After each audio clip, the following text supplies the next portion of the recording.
नमस्कार। हम दोनों का आप सभी को नमस्कार। बाबा जी के सादर चरणों में सादर प्रणाम करते हुए आज की इस सत्र का हम लोग प्रारंभ करते हैं। आज मानव कर्म दर्शन के अध्याय 2 उपासना विवेक को अध्याय को लेकर के हम दोनों आपके सामने अपनी अपनी जो भी कुछ हमने अध्ययन किया है उसकी जो भी हमारे पास सूचना है उसको आपके साथ साझा करने के लिए हम लोग यहाँ उपस्थित हैं। पिछला अध्याय हमारे भाई योगेश भाई ने लिया है और उन्होंने इसमें जो कर्म दर्शन का जो प्रस्तावना है उसको पढ़ा था। आज मैं इसको कर्म दर्शन की जो परिभाषा बाबा ने परिभाषा संहिता में दी हुई है, मैं उस परिभाषा के साथ आज इस अध्ययन को प्रारंभ करती हूँ। कर्म दर्शन की परिभाषा संहिता में बाबा जी ने लिखा है कि मानव में कायिक वाचिक मानसिक कृत कारिक अनुमोदित जागृत स्वप्न सुषुप्ति में किया गया कार्य व्यवहार व्यवस्था सहज भागीदारी का अध्ययन। जागृत स्वप्न सुषुप्ति और कायिक वाचिक मानसिक कृत कारिक अनुमोदित, इस इतने प्रकार से मानव जो है कार्य करता है। यहाँ पे जागृत स्वप्न सुषुप्ति को जो भी लिखा है बाबा ने, उसकी परिपुष्टि में हमारा जो अनुभव दर्शन है उसमें एक सूत्र जो दिया है मैं उसको यहाँ रखती हूँ कि मनुष्य जागृत अवस्था में सृष्टि की नित्यता एवं परिणामशीलता का, स्वप्नावस्था में उसकी अनित्यता एवं क्षणभंगुरता का, सुषुप्ति में स्वयं की उसकी जड़ता का भास आभास एवं अनुमान करता है। तो यहाँ पर जागृति स्वप्न सुषुप्ति को अनुभव दर्शन में बाबा ने इस तरीके से रखा है क्योंकि जो जागृत मानव है वो उसके क्रियाकलाप जो हैं वो न्याय एवं धर्म सम्मत विचार व व्यवहार संपन्न सत्यानुभूति सहित जो मानव है उसको जागृत मानव कहा जाता है। और स्वप्न जो है वो आधारहीन कल्पनाएं हैं जो कि कल्पनाशीलता के रूप पशु मानव और राक्षस मानव में प्रकट होती हैं। सुषुप्ति में वह केवल अपनी जड़ता का अनुभव करता है क्योंकि उसको पता ही नहीं रहता है कि वो मनुष्य रूप में जीवन और शरीर के संयुक्त रूप में मानव है। वो केवल अपने को शरीर मानता है, इसलिए वो शरीर जो है जड़ता यानी भौतिक रासायनिक क्रिया की रचना है, इसलिए वो स्वयं को शरीर मान करके उस विधि से प्रस्तुत होता है। मानवीयता के लक्ष्य में अर्थात मानवीयता पूर्वक व्यवस्था और समग्र व्यवस्था में भागीदारी के रूप में मनुष्य द्वारा किया गया कायिक वाचिक मानसिक क्रियाकलाप ही स्वयं स्वतंत्रता स्वराज्य कर्म आचरण व्यवहार कर्म उत्पादन कर्म विनिमय कर्म स्वास्थ्य संयम कर्म न्याय सुरक्षा कर्म और उसके प्रचार प्रकाशन प्रदर्शन साहित्यिक कला की अभिव्यक्ति संप्रेषणाएं कर्म है। मतलब इस पूरे अध्ययन में जब हम पढ़ रहे हैं तो उपासना के संदर्भ में भी हमको क्या क्या पढ़ना है, तो कायिक वाचिक मानसिक क्रियाकलाप ही स्वयं स्वतंत्रता और स्वराज्य कर्म। मतलब जो स्वतंत्र मानव कौन है, जिसने अनुभव कर लिया है, जो लोकेशना से मुक्त है वही स्वतंत्र मानव है। तो उसका फिर आचरण का जो कर्म है, व्यवहार का जो कर्म है, उत्पादन का जो कर्म है, विनिमय का कर्म है, स्वास्थ्य संयम का कर्म है, न्याय सुरक्षा के कर्म है, उसके प्रचार प्रकाशन प्रदर्शन साहित्य कला की अभिव्यक्ति संप्रेषणाएं, ये सभी कुछ कर्म में आती हैं। और इस उपासना के जो अध्याय है उसमें हम इन सभी को के संदर्भ में अपनी प्रस्तुतियों को रखेंगे। जागृति पूर्वक कायिक वाचिक मानसिक कृत कारिक अनुमोदित विधि से सुखी होने का जो कार्यकलाप है उसका भी हम लोग अध्ययन यहाँ पर उपासना की विधि से कैसे हम कर सकते हैं, क्योंकि बाबा जी ने जो भी कुछ उनको ये अनुभव हुआ है वो अनुभव मूलक विधि से हुआ है और हम सब के लिए उन्होंने एक राजमार्ग बनाया है कि हम लोग उस तरीके की समाधि साधना तो कर नहीं सकते हैं, तो हम लोग अध्ययन पूर्वक इस सहज मार्ग से जा करके उनको जो अनुभव हुआ है उसको हम लोग कल्पना में ला सकते हैं, अनुमान में ला सकते हैं, उसकी संभावना के प्रति विश्वस्त हो सकते हैं, उसको अपने आचरण कार्य व्यवहार और विचार में ला करके अनुभूति पूर्वक हम लोग अनुभव तक पहुंच सकते हैं। तो अब इसके साथ ही ये हुई कर्म दर्शन में जो उन्होंने परिभाषा संहिता में जो उन्होंने परिभाषा दी है, ये उसकी बात मैंने यहाँ पर की। और अब मैं यहाँ से शुरू करती हूँ कि उपासना जो हमारा अध्याय है उसमें उन्होंने मुख्य रूप से किन बिंदुओं के संदर्भ में इन बातों को रखा है। तो उन्होंने ज्ञान, विवेक और मानव लक्ष्य और जीवन लक्ष्य के संदर्भ में यहाँ बातें रखी हैं। ज्ञान में अस्तित्व ज्ञान, जीवन ज्ञान, मानवीयतापूर्ण आचरण ज्ञान, ये तीनों ज्ञान से परिपूर्ण मानव ही जागृत मानव होता है। इस जागृति के परिणाम स्वरूप मानव में विवेक की पहचान होती है, जो कि जीवन के अमरत्व, शरीर के नश्वरत्व, व्यवहार के नियम ही ज्ञान सहित मानव लक्ष्य, जीवन लक्ष्य में प्रमाणित होता है। मानव लक्ष्य जो है समाधान, समृद्धि, अभय और सहअस्तित्व सहज प्रमाण के रूप में है, और जीवन लक्ष्य सुख, शांति, संतोष और आनंद के रूप में है। अब आगे की जो चर्चा है वो आपके साथ पाठक जी शेयर करें।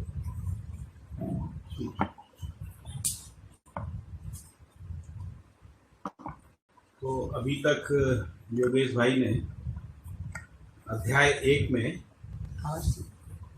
कर्म को लेकर जो बात कर्म दर्शन में कही गई है उसका अध्ययन कराया। यदि इसको ऐसा देखा जाए तो कर्म दर्शन के 3 हिस्से स्पष्ट होते हैं।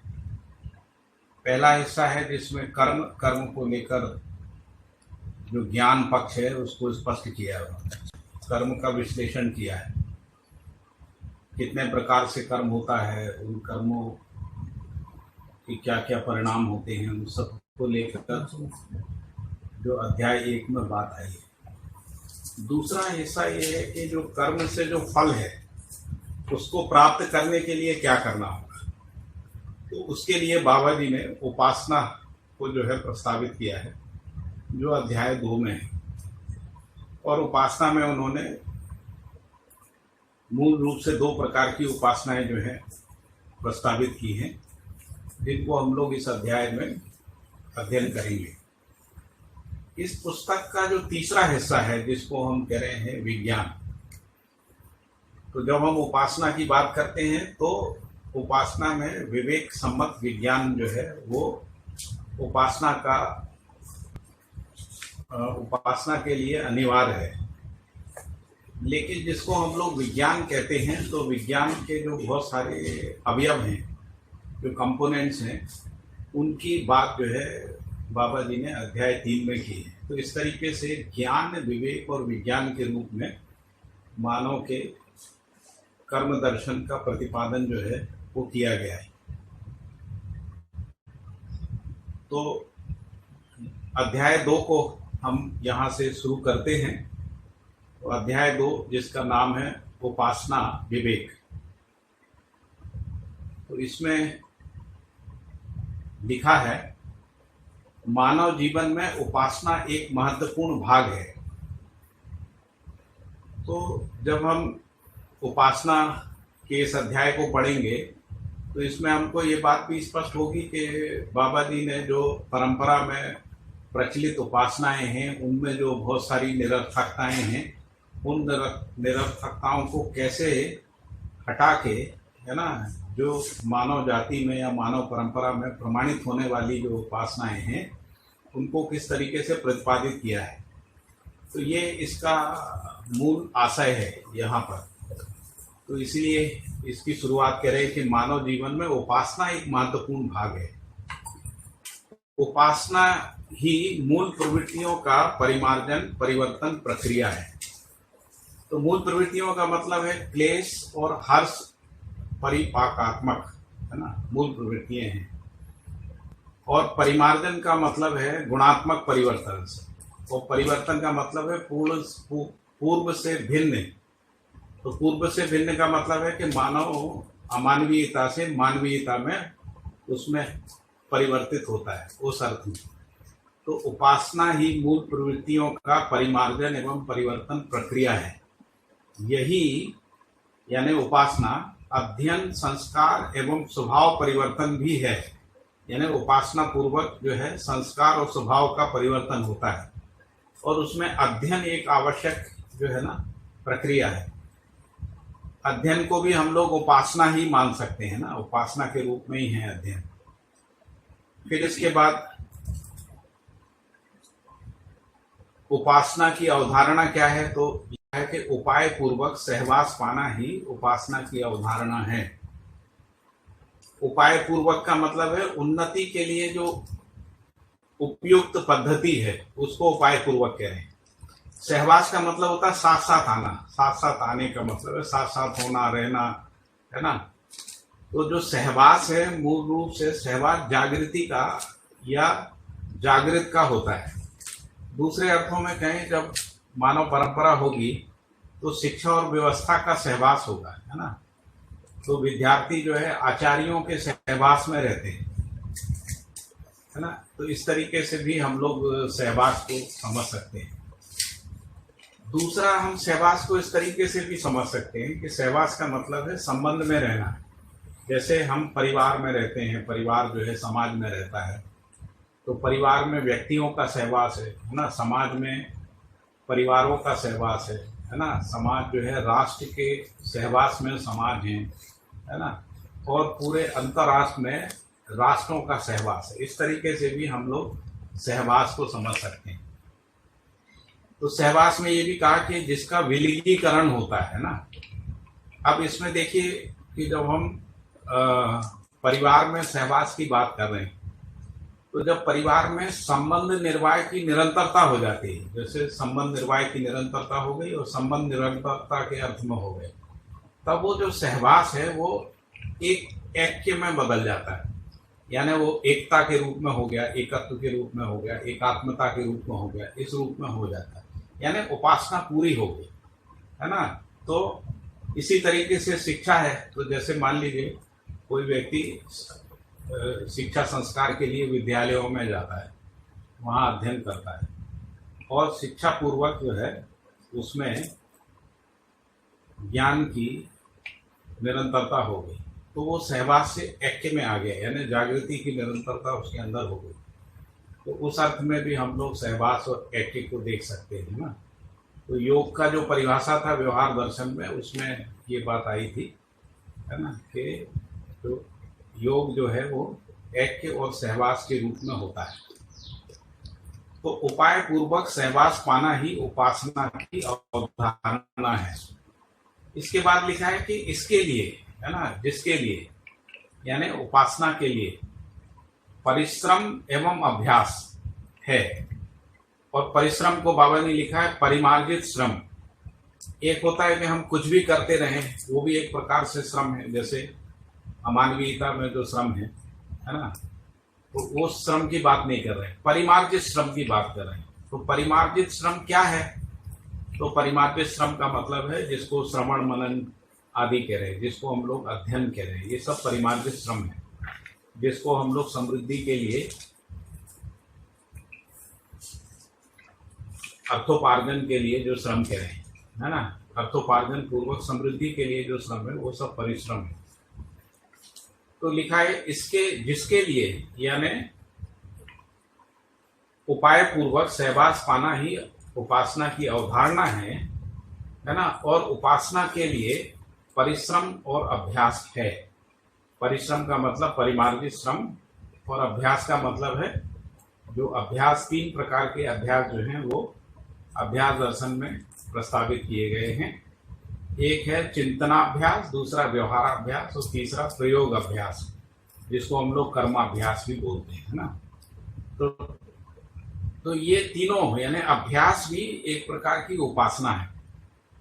तो इसके बाद कहा है कि अभ्यास एवं परिश्रम से ही, तो इससे क्या होता है, जो परिश्रम और अभ्यास से क्या होगा? तो इसमें लिखा है कि स्थूल सूक्ष्म और कारण की सत्यवत्ता स्पष्ट होगी। तो अभ्यास एवं परिश्रम से हमको स्थूल सूक्ष्म और कारण की सत्यवत्ता जो है वो स्पष्ट होती है। तो स्थूल किसको कह रहे हैं?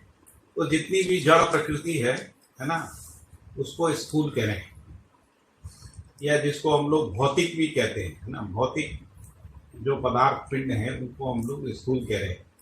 तीसरे तरीके से देखें तो जो शरीर, हृदय, प्राण का जो समूह है, जिसको हम लोग शरीर रचना कहते हैं, वो भी स्थूल ही है ना। फिर इसके बाद कहा कि सूक्ष्म, सूक्ष्म को बौद्धिक भी कहते हैं, तो सूक्ष्म का मतलब है मन, वृत्ति और चित्त, इन तीनों को मिला के सूक्ष्म क्रिया बोलते हैं ना। फिर है कारण। तो कारण का मतलब है जिसको हम लोग आध्यात्मिक भी कहते हैं और बुद्धि और आत्मा, है ना, इसको भी कारण कहते हैं। तो अभ्यास एवं परिश्रम से ही स्थूल, सूक्ष्म और कारण की सत्यवत्ता स्पष्ट होती है ना। तो स्थूल की सत्यवत्ता, सूक्ष्म की सत्यवत्ता और कारण की सत्यवत्ता जो है स्पष्ट होती है, जिससे तत्व संबंधी मतलब स्थूल, सूक्ष्म कारण से संबंधी पदार्थ, नियतिक्रम, शक्ति, महिमा, विभूति एवं नियम संबंधी अनुसंधान शोध प्रसिद्ध है। वो कह रहे हैं कि अभी भी पूरी परंपरा में और जो बाबा जी ने भी जो अनुसंधान किया है उसमें तो कारण, सूक्ष्म और स्थूल से संबंधी पदार्थ, यानी पदार्थ के अंदर जो स्थूल है, सूक्ष्म है, कारण है, नियतिक्रम का मतलब विकास क्रम, विकास, जागृति क्रम, जागृति, शक्ति का मतलब स्वभाव गति सहज रूप में जो प्रमाण है उसको शक्ति कह रहे हैं। महिमा यानी इन सब का जो प्रभाव क्षेत्र है उसको महिमा कह रहे हैं। विभूति का मतलब है ये सब पदार्थ क्रिया करते हुए किसी अवस्था या पद के रूप में वैभवित हो जाता है, उसको विभूति कह रहे हैं। और नियम संबंधी यानी इकाइयों के अंदर जो नियंत्रण पृष्ठभूमि है, इकाइयों की जो नियंत्रण संबंधी क्रिया व कारण है ना, इसको अनुसंधान शोध यानी इन सब तत्व संबंधी अनुसंधान यानी इन सब का अनुसंधान एवं शोध प्रसिद्ध है। अनुसंधान का मतलब होता है अनुभव मूलक उद्घाटन को अनुसंधान कहते हैं, और शोध का मतलब है अध्ययन, निरीक्षण, परीक्षण, सर्वेक्षण पूर्वक जो स्वीकृति है वो शोध है। शोध को ही अनुगमन पूर्वक अवधारणा भी कहा गया। अनुगमन का मतलब है स्थूल से सूक्ष्म और सूक्ष्म से कारण, इस तरीके से शोध जो है वो प्रसिद्ध है। तो हम लोगों ने अभी तक ये पढ़ा कि जो उपासना है, उपासना के लिए परिश्रम और अभ्यास है। परिश्रम और अभ्यास से क्या होता है तो स्थूल, सूक्ष्म कारण की सत्यवत्ता जो है वो स्पष्ट होती है, और इससे संबंधी पदार्थ है ना, पदार्थ, नियतिक्रम, शक्ति, महिमा, विभूति और नियम संबंधी अनुसंधान एवं शोध प्रसिद्ध है ना। इसमें हम लोगों ने पदार्थ, नियतिक्रम, शक्ति, महिमा, विभूति और नियम संबंधी अनुसंधान और शोध, इसमें जो भी शब्द आए हैं इनकी भी परिभाषाओं को भी मैंने आपके सामने यहाँ पर प्रस्तुत किया है।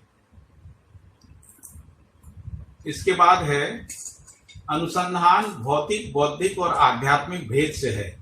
तो अनुसंधान को भी बाबा जी ने कहा कि अनुसंधान के 3 भेद हैं, एक भौतिक है, बौद्धिक है और आध्यात्मिक है। और जो अनुसंधान प्रक्रिया है उसमें मनन, चिंतन, संकल्प, अनुभूति के रूप में प्रत्यक्ष है। तो जो अनुसंधान प्रक्रिया है वो मनन है, मनन की प्रक्रिया है। मनन का मतलब होता है पूर्वानुक्रम को स्वीकार करना। मनन का मतलब है पूर्वानुक्रम का मतलब है जो आत्मा से आने वाले संकेत हैं उनको स्वीकार करना। चिंतन का मतलब है पूर्वानुक्रम को स्वीकार करना तथा अस्तित्व सह संकेतों को स्वीकार करने की क्रिया, इसको चिंतन कहा है। और संकल्प का मतलब है अनुभव सहित प्रमाण को प्रमाणित करने का निष्ठा, दृढ़ता और उद्देश्य। तो जब अनुभव संपन्नता के बाद संकल्प है, और संकल्प का मतलब है कि जो भी अनुभव सहज उपलब्धि है उसको प्रमाणित करना। प्रमाणित करने के लिए जो निष्ठा, दृढ़ता है या उद्देश्य का निश्चित हो जाना है वही संकल्प है। फिर लिखा अनुभूति के रूप में प्रत्यक्ष है। तो जब हम संकल्प पूर्वक प्रमाणित करने जाते हैं यानी हम व्यवहार और व्यवसाय में जीते हैं, तभी हमको न्याय, धर्म, सत्य की अनुभूति होती है जो प्रत्यक्ष है। तो अनुसंधान को मनन, चिंतन, संकल्प एवं अनुभूति के रूप में प्रत्यक्ष है ये बात यहाँ पर स्पष्ट की गई। इसके बाद है स्थूल सूक्ष्म कारण, वो ब्रैकेट में लिखा है दृष्टा का तात्पर्य। तो स्थूल कारण, स्थूल सूक्ष्म कारण, दृष्टा का तात्पर्य क्या है?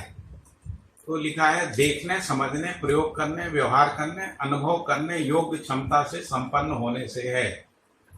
यदि हम इसको समझना चाहते हैं स्थूल सूक्ष्म कारण को, तो जो जीवन इन स्थूल सूक्ष्म कारण का दृष्टा है, इसका अर्थ क्या है?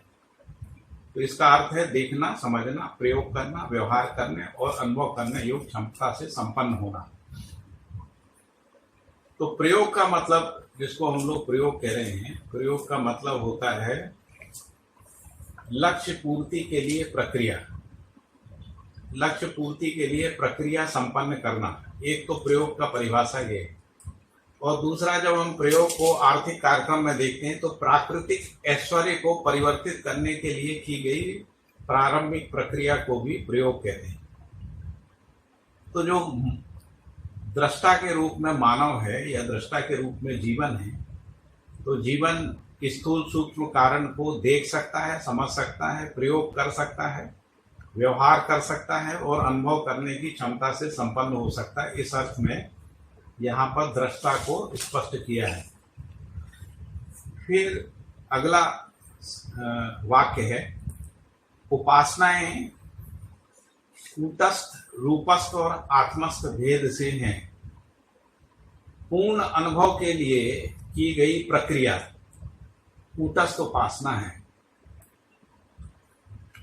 महिमा सहित रूप सानिध्य के लिए की गई प्रक्रिया रूपस्थ उपासना है और प्रत्यावर्तन प्रक्रिया ही आत्मस्थ उपासना है। तो यहाँ उपासना के 3 भेद किए हैं। तो जब हम पूर्ण जागृति के लिए या पूर्ण अनुभव के लिए हम कोई साधना करते हैं या उपासना करते हैं, वो कूटस्थ उपासना है। महिमा सहित रूप सानिध्यता के लिए, तो महिमा का मतलब होता है प्रभाव क्षेत्र सहित, है ना। प्रभाव क्षेत्र को महिमा कहते हैं और प्रभाव का मतलब है अपनी मौलिक पहचान, यानी जितना फैला है वही प्रभाव है। तो प्रभाव क्षेत्र महिमा सहित रूप सानिध्य के लिए, तो यहाँ बेसिकली महिमा सहित रूप सानिध्यता का मतलब है जिसको हम लोग कह रहे हैं ऐष्णात्रय के लिए, है ना। ऐष्णात्रय के लिए की गई प्रक्रिया रूपस्थ साधना है ना, जिसको हम लोग देव आत्माओं की उपासना भी कह सकते हैं। प्रत्यावर्तन प्रक्रिया ही आत्मस्थ उपासना है। प्रत्यावर्तन का मतलब है परावर्तन का मूल्यांकन। प्रत्यावर्तन यानी परावर्तन का मूल्यांकन, व्यवस्था में प्रयोजन, सत्य, समाधान, न्याय सहज मूल्यांकन, स्वीकृति, क्रिया। तो ये परावर्तन कब होता है? जब हम जीते हैं, ना, जब हम व्यवहार और व्यवसाय में जीते हैं, यानी विवेक और विज्ञान पूर्वक जीते हैं, तो जीते समय जो मूल्यांकन होता है, मूल्यांकन पूर्वक जो है बोध और अनुभूति की जो क्रिया होती है ना, वही आत्मस्थ उपासना है। ऐसा मुझे तो ऐसे ही समझ में आ रहा है। तो प्रत्यावर्तन की परिभाषा एक बार मैं फिर से पढ़ देता हूँ। प्रत्यावर्तन का मूल्यांकन व्यवस्था में से प्रयोजन, सत्य, समाधान, न्याय सहज मूल्यांकन, स्वीकृत क्रिया है। तो जिसको हम लोग अध्ययन कह रहे हैं, बेसिकली जो अध्ययन है वो आत्मस्थ उपासना है। ऐष्णात्रय के लिए जो उपासना है वो रूपस्थ उपासना है, और पूर्ण जागृति के लिए जो उपासना है या पूर्ण अनुभव के लिए जो उपासना है वो कूटस्थ उपासना है, जिसके लिए मानव बाध्य है। ऐसा ये 3 प्रकार की उपासनाएं हैं। और उपासना से क्या होता है? तो कारण, स्थूल और सूक्ष्म, कारण, सूक्ष्म, स्थूल की सत्यवत्ता स्पष्ट होती है ना। तत्संबंधी पदार्थ, नियतिक्रम, शक्ति, महिमा, विभूति एवं नियम संबंधी अनुसंधान और शोध इसी में होता है। अनुसंधान का मतलब है मनन, चिंतन, संकल्प और अनुभूति के रूप में अनुसंधान प्रक्रिया है। और इसी को हम लोग भौतिक, बौद्धिक और आध्यात्मिक कह रहे हैं। तो भौतिक का मतलब प्रत्यावर्तन, निपुणता और उत्पादन के रूप में भौतिक है। बौद्धिक का मतलब परिमार्जनशीलता, निपुणता, कुशलता, व्यवहार एवं उत्पादन के रूप में बौद्धिक है। और आध्यात्मिक का मतलब है ज्ञान पूर्णता के लिए निपुणता, कुशलता एवं पांडित्य। इसको हम लोग समझ सकते हैं। इसीलिए वो कह रहे हैं कि जो ऊपर स्पष्ट किया, इसीलिए प्रवृत्तियों का परिमार्जन ही मानव जीवन का कार्यक्रम है। तो प्रवृत्तियों के परिमार्जन के लिए ही उपासना है ना। और उपासना ही मानव जीवन का कार्यक्रम है, ऐसा इस वाक्य का अर्थ स्पष्ट होता है। मानव में पूर्णता और परिमार्जनशीलता की अपेक्षा प्रत्येक स्थिति में पाई जाती है। तो यहाँ पर जब हम प्रत्येक स्थिति की बात कर रहे हैं तो मानव 5 स्थितियों में है। तो मानव में पूर्णता और परिमार्जनशीलता व्यक्ति में भी है, परिवार में भी है, समाज में भी है, राष्ट्र और अंतर्राष्ट्र में भी है। तो मानव में पूर्णता और परिमार्जनशीलता की अपेक्षा प्रत्येक स्थिति में पाई जाती है, यानी 5 स्थितियों में पाई जाती है। परिमार्जनशीलता ही निपुणता एवं कुशलता है। नई वाली किताब में शायद निपुणता, कुशलता, पांडित्य लिखा हुआ है ना, लेकिन जो पुराना किताब मेरे पास है उसमें लिखा है परिमार्जनशीलता ही निपुणता एवं कुशलता है, पूर्णता ही पांडित्य है। तो यहाँ पूर्णता को और परिमार्जनशीलता को 2 हिस्सों में, यानी 2 प्रकार से भेद के रूप में स्पष्ट किया गया।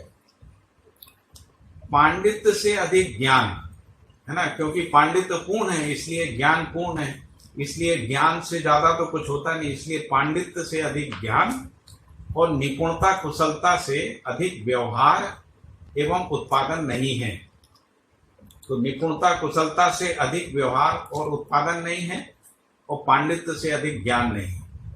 परिमार्जनशीलता उत्पादन और व्यवहार में ही पाई जाती है, जिसको हम लोग परिमार्जनशीलता कह रहे हैं। जैसा मैंने कहा भी, परिमार्जनशीलता ही निपुणता एवं कुशलता है। तो परिमार्जनशीलता उत्पादन व व्यवहार में पाई जाती है। फिर आगे लिखा है पांडित्य ही प्रबुद्धता है। तो जब हम पांडित्य ही प्रबुद्धता है, तब प्रबुद्धता को हम कहाँ पहचानते हैं? तो मानव परंपरा में पहचानते हैं। तो मानव परंपरा में जो ज्ञान, विवेक, विज्ञान संपन्नता है उसी को प्रबुद्धता कहें। तो ज्ञान, विवेक, विज्ञान संपन्नता के रूप में प्रबुद्धता है। तो पांडित्य ही प्रबुद्धता है।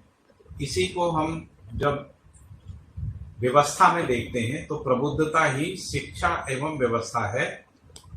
प्रबुद्धता से परिपूर्ण होने तक उपासना अत्यंत सहायक है।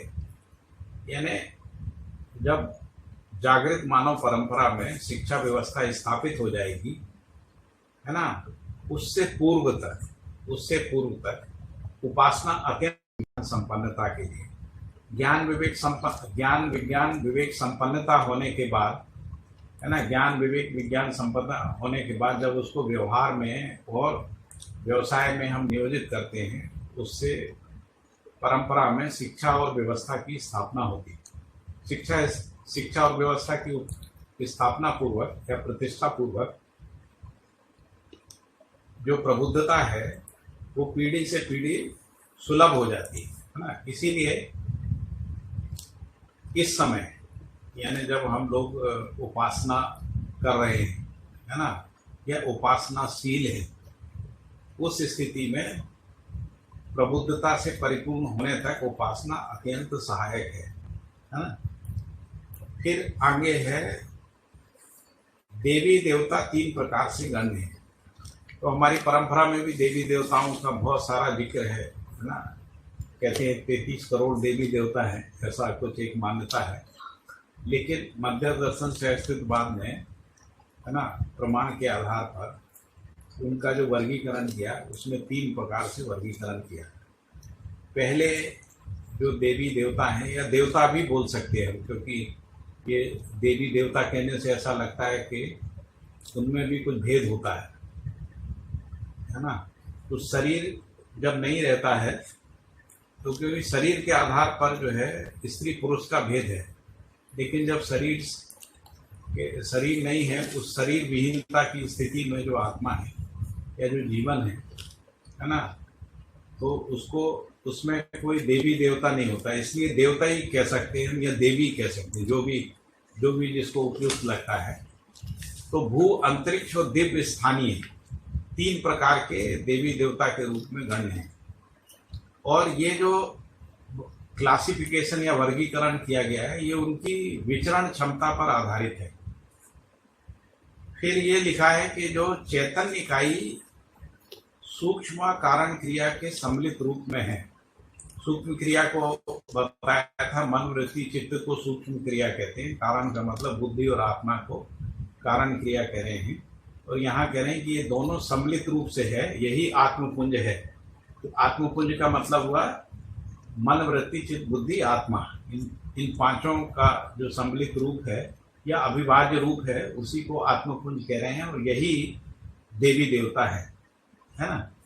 फिर क्योंकि इसको थोड़ा सा आगे डिफाइन किया है, क्योंकि पहले भी स्थूल सूक्ष्म कारण की बात आई थी, तो उन्होंने कहा कि जो स्थूल शरीर है वो प्राणवायु से नियंत्रित होता है ना। और जो सूक्ष्म क्रियाएं हैं वो चित्त से तथा कारण क्रिया आत्मा से नियंत्रित पाई जाती है। तो जो स्थूल शरीर है वो प्राणवायु से नियंत्रित होता है ना। और जो सूक्ष्म क्रियाएं यानी मन, वृत्ति, चित्त की जो क्रियाएं वो चित्त से नियंत्रित होती हैं। और जो आत्मा और बुद्धि के रूप में कारण क्रियाएं हैं, तो आत्मा तो स्वयं में नियंत्रित ही रहती है, लेकिन जो बुद्धि है वो आत्मा से नियंत्रित हो जाती है। तो इस तरीके से इनमें नियंत्रण को हम लोग पहचान सकते हैं। नियंत्रण के रूप में ही स्थितिवत्ता रहती है, जिसको हम लोग स्थितिवत्ता कह रहे हैं। फिर अगला सेंटेंस है, सूक्ष्म और कारण का वियोग नहीं है। सूक्ष्म और कारण का वियोग नहीं है, यानी मन, वृत्ति, चित्त और कारण के रूप में बुद्धि और आत्मा, इनका वियोग नहीं है ना, क्योंकि ये अविभाज्य वर्तमान है, इसलिए इनका वियोग नहीं है। और इसी को हम लोग कह रहे हैं कि यही अमृतत्व का साक्षी है। जिसको हम लोग अमृतत्व का साक्षी कह रहे हैं, उसका मतलब है कि सूक्ष्म और कारण जो है उनका वियोग नहीं है, वो अविभाज्य वर्तमान है। इस अर्थ में जो जीवन है उसमें अमृतत्व है ना। फिर सूक्ष्म एवं कारण का संकेत, सूक्ष्म और कारण का संकेत केवल स्थूल शरीर को संचालित करने में स्पष्ट होता है। यानी सूक्ष्म और कारण की जो उपस्थिति है या उसका अस्तित्व है, वो स्थूल शरीर को संचालित करने में स्पष्ट होता है। और फिर ये भी लिखा है, साथ ही है, अनिवार्य भी है। फिर है, स्थूल शरीर रहित अवस्था में, जब स्थूल शरीर नहीं है उस अवस्था में बुद्धि के संकेतानुसार ही सूक्ष्म क्रियाएं संपन्न होती हैं। यानी जब शरीर नहीं है, शरीर न रहने की स्थिति में जो जीवन में क्रियाकलाप है, यानी जो मन, वृत्ति और चित्त का जो क्रियाकलाप है, वो बुद्धि के संकेतानुसार ही संपन्न होता है। इसमें दोनों बातें हैं। यदि अजागृत व्यक्ति है, यानी जीव चेतना में बुद्धि अहंकार के रूप में रहती है ना, तो उस समय अहंकार से ही सूक्ष्म क्रियाएं जो है वो संपन्न होती हैं। और जिस समय जागृति है तब बुद्धि बोध संपन्न रहती है। तो बोध संपन्न बुद्धि के संकेतों को ग्रहण करके जो सूक्ष्म क्रियाएं हैं, मन, वृत्ति और चित्त हैं, है ना, वो नियंत्रित रहते हैं। जैसा ऊपर भी लिखा ही है उन्होंने, ये सूक्ष्म क्रियाएं चित्त से एवं कारण क्रियाएं आत्मा से नियंत्रित रहती हैं, लेकिन जब शरीर नहीं रहता है तब वो बुद्धि से नियंत्रित रहती है। ठीक है, यहाँ तक मैंने अपनी बात रखी। अभी सुनीता जो है आगे क्या कहा गया है उसको आगे उसका अध्ययन कराएंगे। तो अभी तक पाठक जी से हम सुन रहे थे कि उपासनाएं जो हैं वो किस प्रकार से हैं।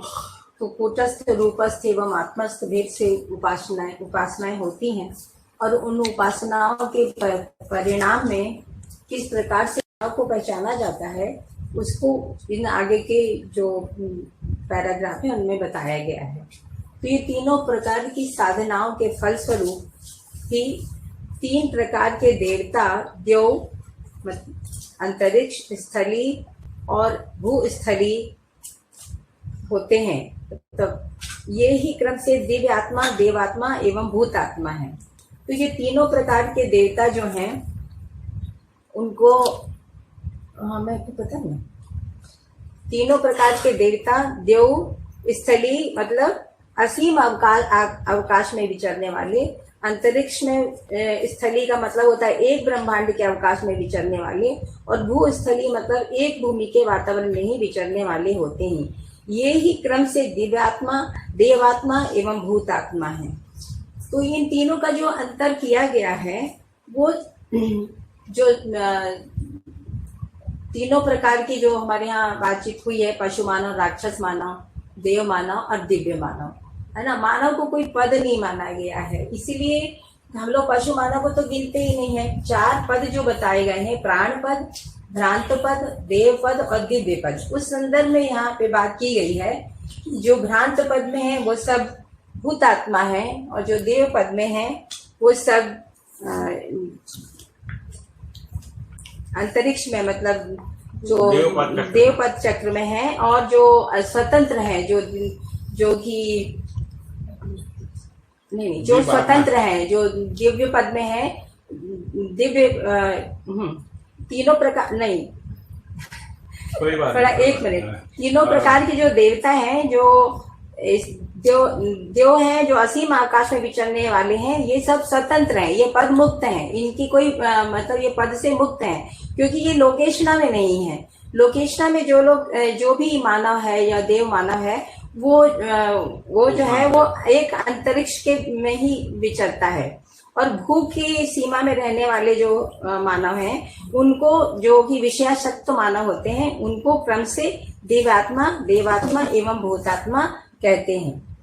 इनका जो अंतर है, यहाँ पर आगे के जो प्रस्तुति है उसमें कहा गया है कि आचरण पूर्णता, पूर्ण जागृति संपन्नता के कारण दिव्य आत्मा मतलब जो आचरण पूर्ण लोग हैं। तो ये श्रम गति परिणाम में ये बताया गया है कि श्रम का जो विराम है वो क्रिया पूर्णता है। क्रिया पूर्णता जो है वो एक ब्रह्मांड के स्तर पर विचरने वाले लोगों को, जो दिव्य आत्माएं होती हैं, उनको कहा जाता है। और जो क्रिया पूर्णता से संपन्न सतर्कता सहित होने के कारण देवात्मा एवं विषयों में तीव्र आसक्ति एवं सशंकता सहित भयवश भूतात्मा है। राक्षस मानव एवं पशु मानव ही देहांतर भूतात्मा, मानवीयता पूर्ण मानव व देव मानव ही शरीरांतर देवात्मा तथा दिव्य मानव ही शरीर त्यागने के अनंतर दिव्य आत्मा की कोटि में गण्य है। मतलब आचरण पूर्णता, पूर्ण जागृति संपन्नता के कारण दिव्य आत्मा है। पूर्ण जागृति यहाँ पर क्यों कहा गया है?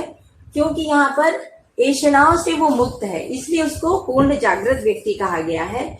और पूर्ण फल वहां पर है क्योंकि वो स्वतंत्र है। जब ऐषणाओं में के आधार पर मानव क्रियाकलाप करता है तो उसके क्रियाकलाप किसी आशा के साथ रहते हैं, तो वो उस किसी अर्थ में अपने को नियोजित करता है। जबकि स्वतंत्र मानव जो है वो कर्तव्य पूर्ति, उपकार के अर्थ में अपने को प्रयुक्त करता है। तो यहाँ पर पूर्ण फल मिलता है। जो दिव्य आत्मा है उसको पूर्ण फल की प्राप्ति हो गई होती है, इसलिए वो स्वतंत्र है। और जब जिसको स्वपात्रता का अर्जन हो गया है पूर्ण रूप से, वही दिव्य आत्मा की स्थिति में रहता है। और जब तक हमें लोकेशनाएं बनी रहती हैं तो हम लोकेशना के अर्थ में कार्य करते हैं, तो कहीं ना कहीं हमको हमारा जो है विवेक पूर्ण रूप से जागृत नहीं हुआ रहता है। और हम जिसको कहा गया है कि प्रतिफल की अपेक्षा के विहीन कार्य करना, और वही उपकार विधि है, तो ये उपकार विधि भी नहीं आती है। इसलिए इन आधारों पर ये जो वर्गीकरण यहाँ पर किया गया है, इसको मैंने ऐसा ही समझा है कि आचरण पूर्णता, पूर्ण जागृति संपन्नता के कारण दिव्य आत्मा, क्रिया पूर्णता से संपन्न सतर्कता सहित होने के कारण देव आत्मा एवं विषयों में तीव्र आसक्ति एवं सशंकता सहित भयवश भूतात्मा है। मतलब विषयों में तीव्र आसक्ति एवं सशंकता सहित भयवश भूतात्मा है। तो जो देव मानव होता है वो वहां पर ही निर्भरता की स्थिति आती है, और जो भूत आत्माएं रहते हैं वो सशंकता में ही रहते हैं। इसीलिए कहा गया है कि मैं अनुभव दर्शन में इस बात को रखा गया है कि मैं और मेरा के संदर्भ में निर्भ्रांति एवं असंग दिग्धता ही ब्रह्म जिज्ञासा है। तो जिन देव आत्मा पद तक ये जिज्ञासाएं जो हैं वो लोकेशना के अर्थ में रहती हैं, तो ब्रह्म की जिज्ञासा जो है वो बुद्धि और आत्मा के बीच में होने वाली क्रिया ही है, और इससे पहले की जो क्रियाएं हैं वो सूक्ष्म है। तो सूक्ष्म और कारण क्रियाओं के योगफल में ये सारा का सारा विश्लेषण यहाँ पर प्रस्तुत किया गया है। तो मानवीयतापूर्ण मानव देव मानव ही शरीरांतर देवात्मा, दिव्य मानव ही शरीर त्यागने के अनंतर दिव्य आत्मा की कोटि में गण्य होते हैं। भूत आत्माएं, अब इनके क्रियाकलाप या इनके विषय क्या है, ये किन चीजों में इनकी रति पाई जाती है। तो भूत आत्माएं अधिदैविक तत्वों में, भूत आत्माएं अधिभौतिक तत्वों में, देव आत्माएं अधिदैविक तत्वों में तथा दिव्य आत्माएं आध्यात्म में तदात्म होती हैं। इसलिए 3 कोटियां स्थापित की गई हैं।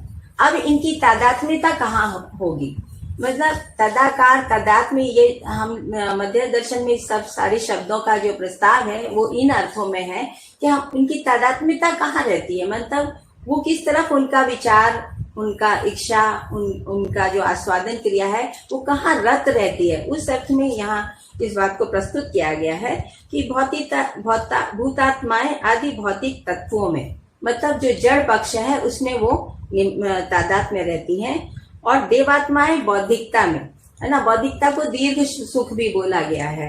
तो देवात्माएं अधिदैविक तथ्यों में तथा दिव्य आत्माएं अध्यात्म में तदात्म में होती हैं, और अध्यात्म मतलब व्यापकता में तादात में रहती हैं।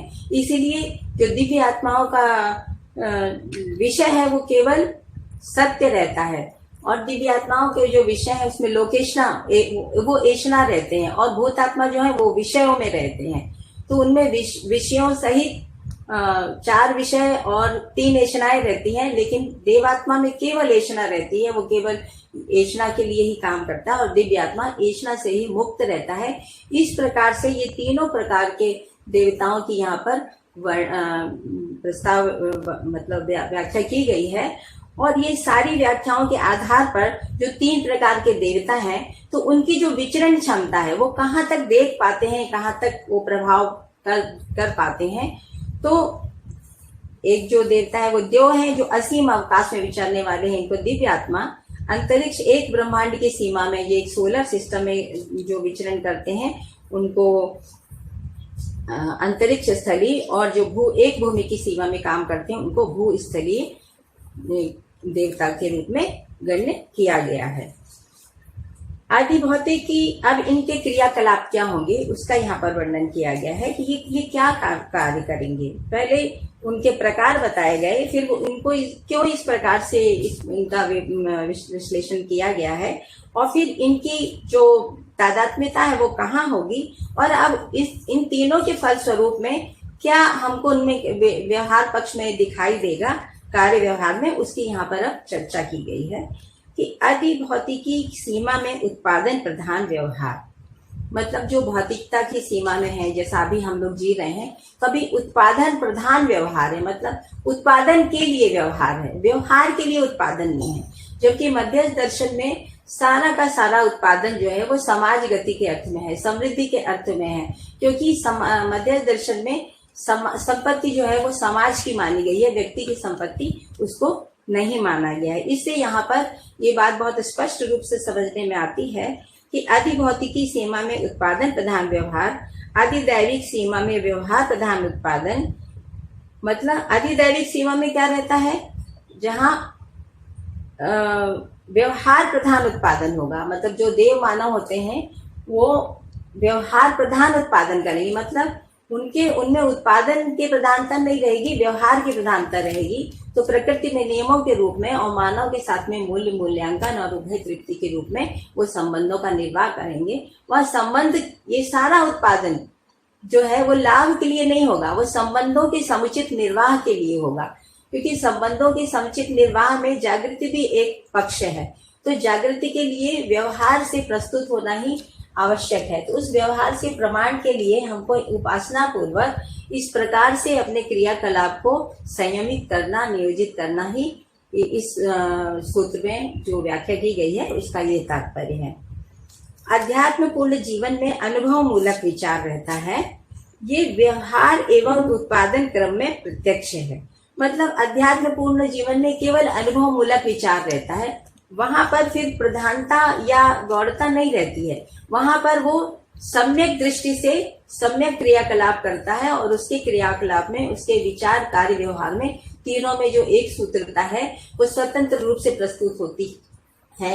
इसीलिए उनके मार्गदर्शन में भूतात्मा और देवात्मा कार्य करते हैं। ये सब एक जीवन के अंदर ही होने वाली स्थितियां हैं जो उनके मतलब उनकी जो स्थितियां हैं वो किन तत्वों में उनका तादाद में पाया गया है, किस प्रकार से उनमें आचरण पूर्णता और क्रिया पूर्णता के रूप में किस प्रकार से है, और जो भूत आत्मा है उनमें आज क्रिया पूर्णता नहीं होती है, इसलिए वो विषयों में आसक्त होते हैं और उनको भ्रमित मानव कहते हैं। तो इसलिए व्यवहार एवं व्यवसाय अध्यात्म पूर्ण जीवन में संयत एवं नियंत्रित, अधिदैविक जीवन में व्यवस्थित एवं अनुशासित तथा भौतिक जीवन में अनानुशासित एवं अव्यवस्थित पाया जाता है। जैसा कि मैंने आपसे भी कहा कि इसीलिए व्यवहार एवं व्यवसाय में अध्यात्म पूर्ण जीवन में संयत एवं नियंत्रित रहते हैं।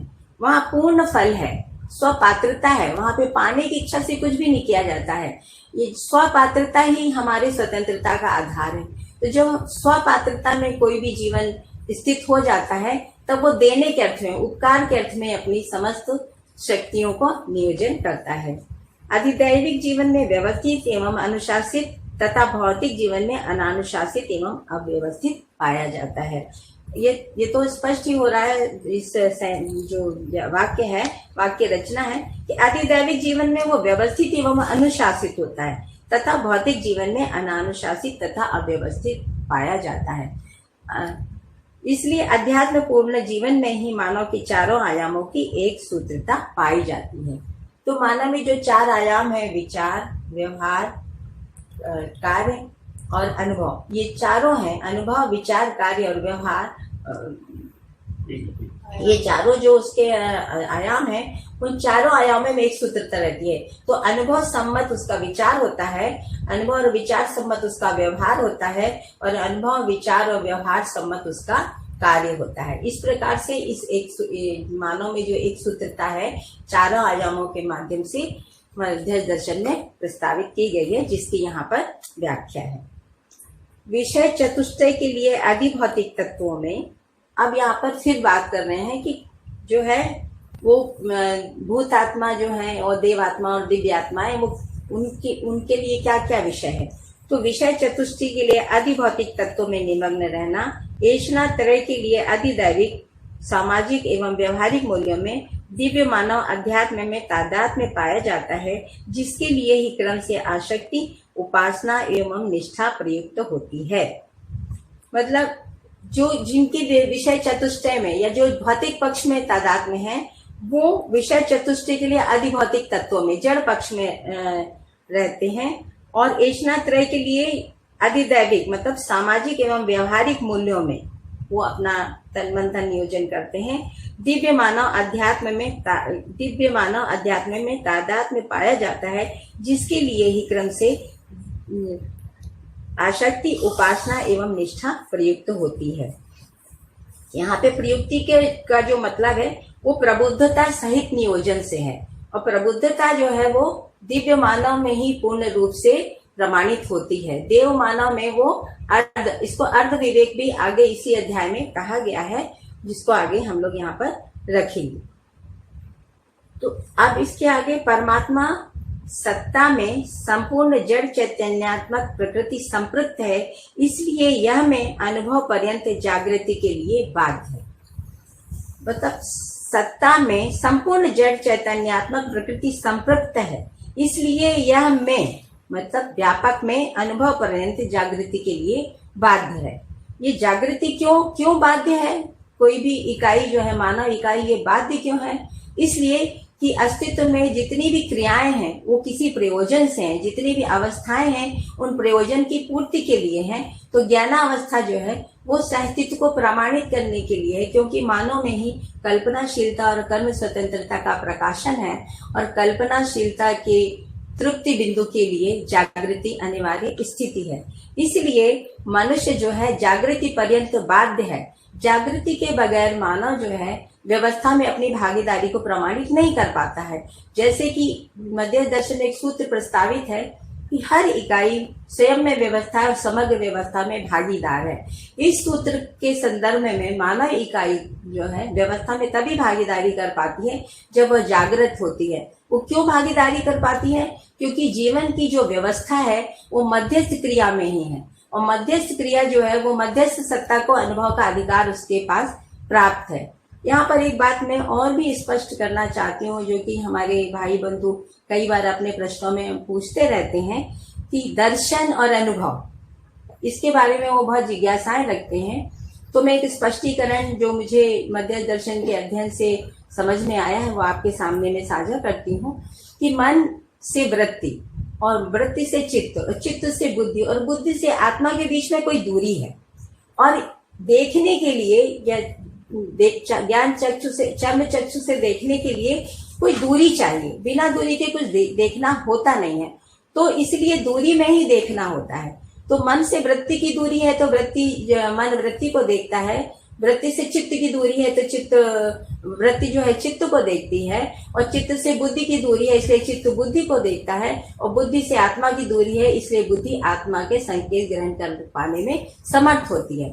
लेकिन आत्मा और व्यापक सत्ता में कोई दूरी नहीं है, इसलिए जहाँ पे दूरी होती है वहां दर्शन होता है, और जहाँ पर दूरी नहीं होती है वहां अनुभव होता है।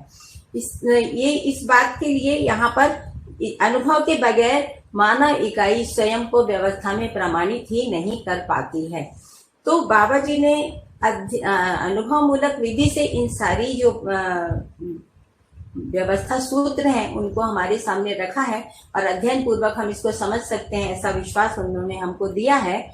तो अनुभव और दर्शन में इतना ही अंतर। दर्शन जो है वो किसी दृष्टि से दृष्टिपूर्वक देखना ही दर्शन क्षमता है। तो हम किस दृष्टि से देख रहे हैं? तो ये जो पूरा अभी देवताओं के रूप में यहाँ वर्णन हुआ जितना भी तीनों प्रकार का, तो वो वर्णन यह है कि हम प्रीहित लाभ की दृष्टि से देख रहे हैं। जो प्रीहित लाभ की दृष्टि से देखते हैं वो सब भूतात्मा है, और जो न्याय और धर्म की दृष्टि से देखते हैं वो सब देव आत्माएं हैं, और जो केवल सत्य की दृष्टि से देखते हैं वो सब दिव्य आत्माएं हैं।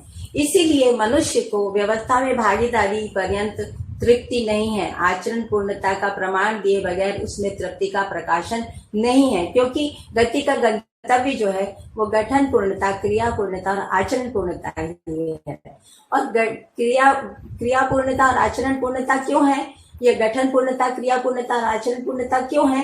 क्योंकि हम ये सारी इकाइयां पूर्णता में गर्भित हैं, इसलिए पूर्णता के प्रति उनमें प्रेरणा बनी ही रहती है, जिसको प्राणमय कोश, अन्नमय कोश के रूप में हम लोग पहचानते हैं। और उन कोशों के विकास के परिणाम में ही ज्ञानावस्था का उदय हुआ है, और ज्ञानावस्था जो है वो आनंदमय कोश के उदय के साथ जागृति की ओर गतिशील है, और विज्ञानमय कोश के उदय के साथ ही वो प्रमाणित परंपरा के रूप में अपने को प्रामाणिक रूप में व्यक्त कर पाने में समर्थ होती है। भ्रमित मानव सापेक्षता से पीड़ित, आवेशित या संबद्ध है जो प्रत्यक्ष है। हम सब इसको देख ही सकते हैं कि भ्रमित मानव में ये तीनों प्रकार की पीड़ाएं पाई जाती हैं। यह सापेक्षता तब तक द्रष्टव्य है जब तक इकाई भ्रम मुक्त ना हो जाए। तो सापेक्षता का मतलब ये स्वपात्रता को ना पहचान पाना, ये जो पर मुखापेक्षा है यही सापेक्षता है। मानव इकाई को जिस दिन ये विश्वास होता है कि वो स्वयं से अपने मानसिक और शारीरिक आवश्यकताओं की पूर्ति कर पाता है, तब वो भ्रम से मुक्त होता है। नहीं तो जब तक उसको स्वयं में विश्वास नहीं आता कि मैं अपनी मानसिक और शारीरिक आवश्यकताओं की पूर्ति करने के लिए स्वयं पात्र हूँ, लेकिन मानसिक आवश्यकता तो वो समाधान जागृति पूर्वक समाधान संपन्नता सहित प्रमाणित कर सकता है, लेकिन शारीरिक आवश्यकताओं की पूर्ति के लिए उसको अन्य मानवों की जरूरत रहती है। इसलिए परिवार व्यवस्था में वो व्यवस्था की एक इकाई के रूप में प्रस्तुत होता है। इसीलिए कभी भी मानव को, मध्य दर्शन में मानव को व्यवस्था की इकाई के रूप में नहीं, बल्कि परिवार मूलक स्वराज्य व्यवस्था को व्यवस्था की इकाई के रूप में प्रस्तुत किया गया है। मानव इकाई जो है ये समग्र व्यवस्था में एक भागीदार के रूप में है।